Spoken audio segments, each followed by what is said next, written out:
What lurks within the deadly mysteries of Hells Angels' underworld? And above that, what happens when someone dares to disrespect or harm the club? This group undoubtedly follows a code of behavior that prioritizes retaliation. From their unyielding code of vengeance to their unprecedented power, join us as we unravel the wicked side of Hells Angels ruling supreme, despite being labeled by law as an immoral motorcycle club. In 2019, a Berlin court sentenced 8 members of the notorious Hells Angels Berlin charter, including their leader, Kadir P., to life in prison, according to German officials. This landmark ruling came as a result of a personal feud that escalated to tragic proportions. Rather than adhering to the expected code of conduct, emphasizing retaliation for perceived disrespect or attacks on the club and its members. The trial focused on Kadir P., who was found guilty of orchestrating a kill contract against Tahrir O., an individual with whom he had an ongoing conflict. It was a chilling incident that unfolded in early 2014 when a group of 13 Hells Angels stormed a bookmaker's shop in Berlin. One of the assailants, wearing a mask, opened fire, mercilessly striking Tahrir O with 6 bullets. Tragically, the 26-year-old victim succumbed to his injuries at the scene. The court did not overlook the mass participants, as surveillance video footage captured their presence during the heinous act. Consequently, the Berlin court handed down a life sentence to the 35-year-old Kadir P. for incitement to murder. Additionally, 7 other members of the group received the same severe sentence for their direct involvement in the attack. However, one assailant, who cooperated with investigators, received a comparatively shortened prison term of 12 years. During the trial, Judge Thomas Gross did not mince words in his description of Kadir P., referring to him as an antisocial and aggressive. The judge emphasized the significant role played by Kadir P. in the events, stating unequivocally, nothing would happen without him. Prosecutors attempted to establish the involvement of another defendant in the murder, but ultimately failed to substantiate the link. Consequently, this individual received a 1-year and 10-month prison sentence for possessing an illegal weapon. With sentencing, Germany witnessed the culmination of its largest ever trial involving biker gangs, a chapter of criminal history that has plagued the nation. In a parallel development, German authorities launched an investigation into 3 police employees suspected of negligence for their alleged failure to prevent the murder. These officers were suspected of having prior knowledge of the plans to kill Tahrir O. months before the attack and learning about the specific contract just 5 days prior to the fatal incident. The investigation, examining potential state misconduct, is still ongoing. The Hells Angels, a U.S. biker organization that established a presence in Germany in the 1970s, has repeatedly clashed with law enforcement in recent years.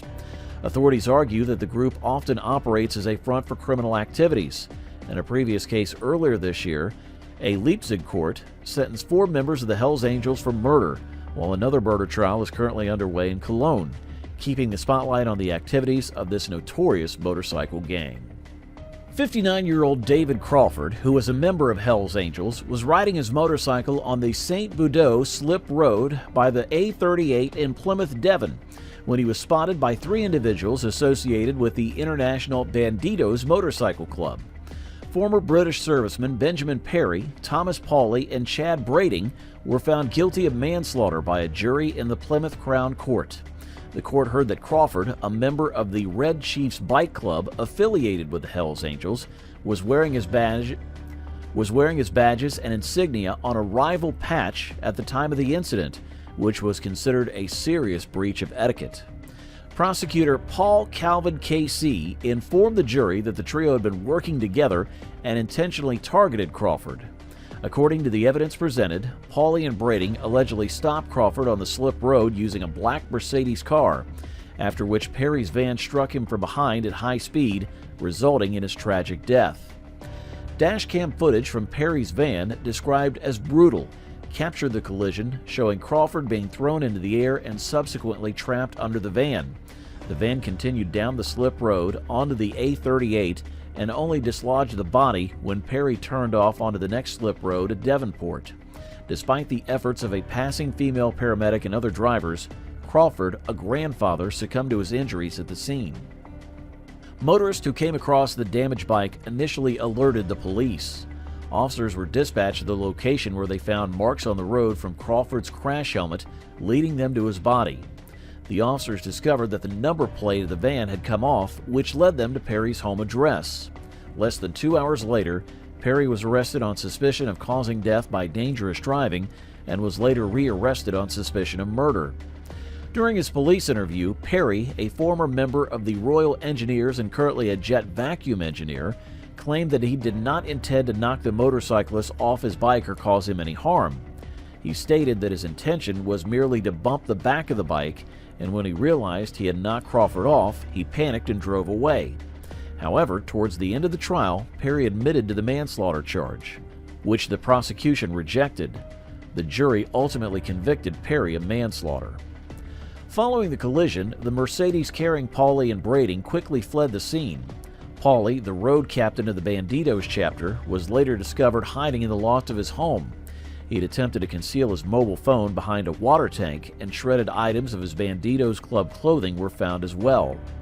According to the court, Crawford and fellow members of the Red Chiefs biker gang had been riding together in a convoy and arrived at the Tamar Bridge, which connects Devon and Cornwall, on the evening of the incident. Crawford left the group as he continued his journey home. Brading and Paulie, wanting to discuss Crawford's decision to wear his club colors in Plymouth, followed him. The court heard that they were driving in the Mercedes when Perry's van suddenly appeared and ran over Crawford, shocking both Brading and Paulie. Brading, who served in the Parachute Regiment and had experience in Afghanistan and private military close protection, stated to the police that Perry's actions were a massive miscalculation. He emphasized that nobody had intended to cause harm.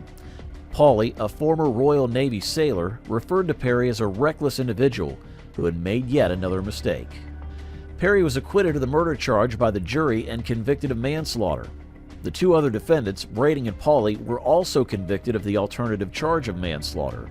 The three men will be sentenced in the new year when the judge presides over the case in Exeter Crown Court.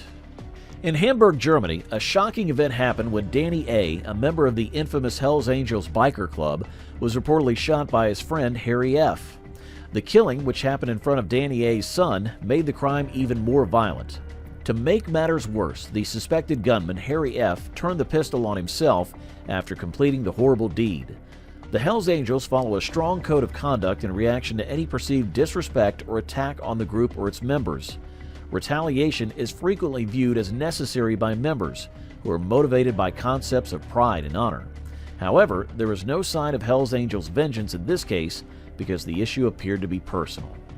That's all for the video about the cruelest assassinations. Thank you for watching. We hope this video has inspired you to delve deeper into the world of crime. If you enjoyed this content, don't forget to like, share, and subscribe to our channel for more updates.